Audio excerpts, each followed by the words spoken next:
हम तुम्हारा बगावत करेंगे। ऐसे ऐसे प्रधानमंत्री घुटना टेक देता, लेकिन हमारे जमीन फरोख्त लोग आज उनकी दलाली कर रहे हैं, इसलिए आपके आंदोलन थोड़ा कमजोर है। एक भी मुसलमान, दलित को तो छोड़ दीजिए, एक भी मुसलमान ने जाहिर नहीं किया है ये कानून वापस लो, नहीं तो हम इस सदन का बहिष्कार कर देंगे। हम काहे के लिए संसद में भेजते हैं, हम क्यों एमएलए बनाते हैं, हम क्यों एमपी बनाते हैं, हम क्यों मिनिस्टर बनाते हैं? जिस कौम से जो मिनिस्टर बनता है उसकी जिम्मेवारी बनती है उसकी कौम की हिफाजत करे, और उस कौम के खिलाफ कोई सदन में पाता है तो उसका वही बगावत करे। अगर बगावत नहीं करता है तो अगर मोदी से ज्यादा गद्दार आपके लोग हैं वो आपको करना पड़ेगा। इसलिए चुनाव होगा और मोदी को हराना है तो आपको तय करना होगा कि हमारा राजनीतिक पॉलिसी क्या होगा। दुनिया की तरक्की और खास करके भारत के अंदर संविधान के अंदर जो आपको वोट डालने का अधिकार मिला है, जिससे आप अपना एमएलए एमपी चुनते हैं, जो कानून बनाता है, वहाँ जरूरत है परिवर्तन करने का। उसमें आपको देखना होगा कि किस दल का है किस दल का नहीं। अगर कोई आपका काम करने वाला व्यक्ति है, ईमानदार है, अच्छा है, आपके लिए ईमानदारी से लड़ने और भिड़ने वाला है, अगर निर्दलीय भी होता है तो उसको वोट डाल दीजिए। लेकिन ये जो पार्टी जो 70 साल के अंदर आपको सुला करके रखा, आपका उर्दू छीन लिया, आपका नौकरी छीन लिया, 365 दिनों में 400 दंगा कराया, उसी का विपरीत काम माननीय नरेंद्र मोदी जी कर रहे हैं। यह हम लोगों के समझ उनके फेरा है। जैसे एक कहावत है कि चिलवन से कभी वो झाके, चिलवन से कभी वो झाके, लगा दो आगे चिलवन में, न ये झाके न वो झाके। ये सारे लोग वोट की राजनीति कर रहे हैं, तो हम भी अपने भाइयों से कहना चाहते हैं आपको भी वोट की राजनीति करनी होगी। इस रोज आपका 50% हो जाएगा। किसी भी सरकार की हिम्मत नहीं है कि आपके खिलाफ कोई कानून ला सके। आज हम नहीं हैं, इसलिए हमारे खिलाफ कानून बनता है। हम बिहार में भी हैं, कितना आंदोलन करने के बाद जब हम लोग को मेमोरेंडम दिए, मुख्यमंत्री को मेमोरेंडम दिए और कहा कि आपको बिहार के अंदर आके हमारे भाइयों ने वोट डाला है, आपको फैसला लेना होगा कि बिहार में एनआरपी, एनआरसी, सीएससी लागू होगा कि नहीं होगा। पुलिस वालों ने जबरन गर्दन मार के धरना को हटा दिया, लेकिन फिर भी हम लोग मानने वाले नहीं और हम लोगों ने किया। और माननीय मुख्यमंत्री और गवर्नर को मेमोरेंडम दिया और कहा कि अगर आप नहीं इस काम को कीजिएगा तो जिस कौम का आप भरोसा करते हैं वो कौम पढ़ा लिखा कौम है, समझदार कौम है, और उससे ज्यादा कोई इस मुल्क के अंदर पढ़ा लिखा नहीं। तो कौम आपको प्रधानमंत्री की शपथ ली जा रहे थे, उस समय देश के मीडिया ने लिखा था कि भारत का 10 टॉप क्रिमिनल और झूठा प्रधानमंत्री बना है। इसलिए ऐसे क्रिमिनल और झूठे प्रधानमंत्री से हम तमाम भाइयों को आगाह करना चाहते हैं कि देश को आजादी के बाद अगर कोई झूठ बोलने वाला प्रधानमंत्री मिला तो नरेंद्र मोदी मिला, जिसने सरकार बनाने के पहले मंदिर और मस्जिद का बात किया। दूसरी बार जब सरकार बनी तो पुलवामा का हमला का बात किया, लेकिन जो घोषणा किया था कि मैं हर साल 2 करोड़ युवाओं को रोजगार दूंगा, बल्कि इसके सरकार बनते ही रोजगार पर रोक लगा दी गई थी एक सरकार के लिए, 1 साल के लिए।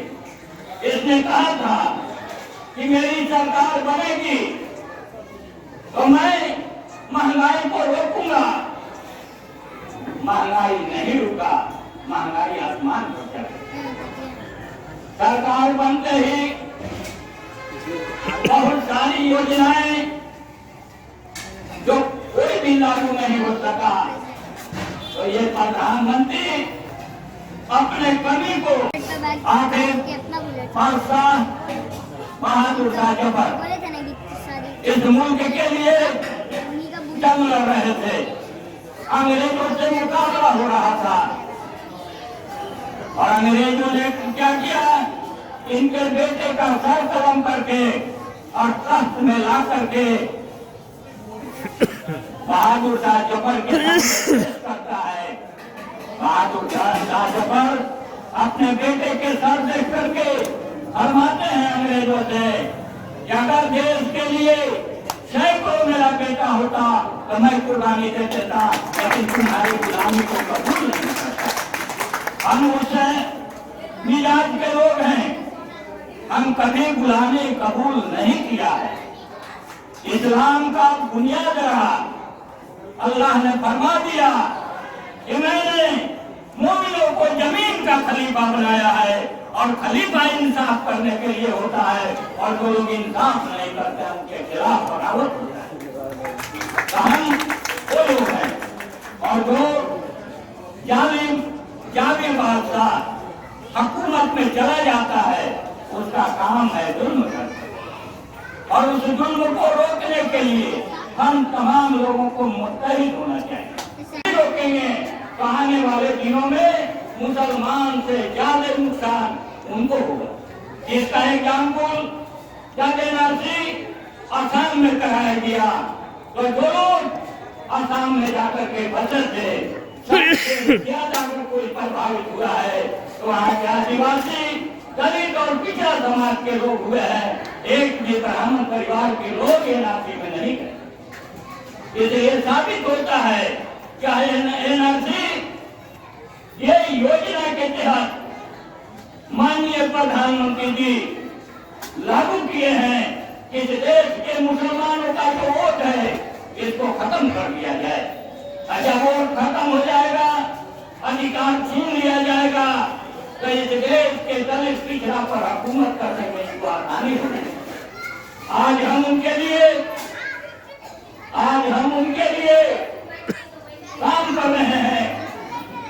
आजादी के बाद से 70 साल के दौरे हुकूमत में जो इस देश के मूल निवासियों को तरक्की करना चाहिए, उनकी तरक्की आज तक नहीं हुई, और ये सिर्फ 15% लोग जो चालाक और चतुर लोग हैं, इन्हीं की तरक्की हुई है। इसलिए हम इस संविधान के खिलाफ लड़ना चाहते हैं, और संविधान को हूबहू जो संविधान बना है उस संविधान को देश में लागू नहीं किया गया है। अब उस संविधान के खिलाफ भी कार्रवाई की जा रही है। इसलिए हम तमाम लोगों को ऐसे काले कानून के खिलाफ तहरीक चलाना होगा। यह परवाह नहीं करना है कि जीत किसकी होगी, जीत उसी की होती है जो लड़ाई लड़ता है, जो जिहाद करता है, जो संकल्प लेता है कि हमको इस कानून को वापस करवा देना है, और लोग वापस करवा देते हैं। और इसी का नतीजा है कि माननीय शाह जी अपने भाषण में बोला कर रहे हैं कि हम वो जो आपके एनआरपी होगा उसमें डी नहीं लिखा जाएगा। शायद ये उनकी धोखा हो, क्योंकि जब भारत सत्याग्रह चल रहा है, क्या सत्याग्रह खत्म हो जाए? भारत के अंदर कहीं करुणा नहीं है। 3 आदमी मरे हैं पूरे, जिसमें 75 वर्ष के बूढ़ा है, 65 वर्ष के है, और वो भी बता रहे हैं उस पर भी वो लोग बीमारी से मरे हैं। इसलिए ये आपके आंदोलन को घुमाने के लिए भारत में काम की जा रही है। आपको होशियार होना होगा कि हमारा प्रोटेस्ट जारी है, जारी रहेगा। हम भारत के संविधान जिसको पूरे मुल्क के लोगों ने मिलकर बनाया है, जिसका सब अम्बेडकर थे, और उस संविधान को लागू किया और पूरे सदन उसको प्रस्तावित पास करके दिया। इसलिए इस देश में अम्बेडकर का संविधान चलेगा या आरएसएस के द्वारा बनाया गया मनुस्मृति का संविधान चलेगा, ये हम लोगों को फैसला करना। यह लड़ाई हिंदू और मुसलमान का नहीं है, यह लड़ाई मनुवाद और संविधान का है।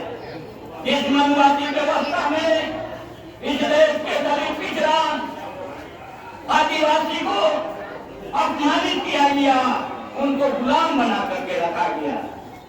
उस मनुवादी व्यवस्था को अगर इस देश के दलित पिछड़ा शुक्रिया अदा करता हूँ कि आपने इस काम को अपने सर पर लिया है और यह उस समय तक आपको सत्याग्रह में रहना है जब तक भारत सरकार जिस सदन से एनआरसी, एनआरपी और सीएससी लाया है उस सदन से उसको वापस लेना। सीए आपकी आंदोलन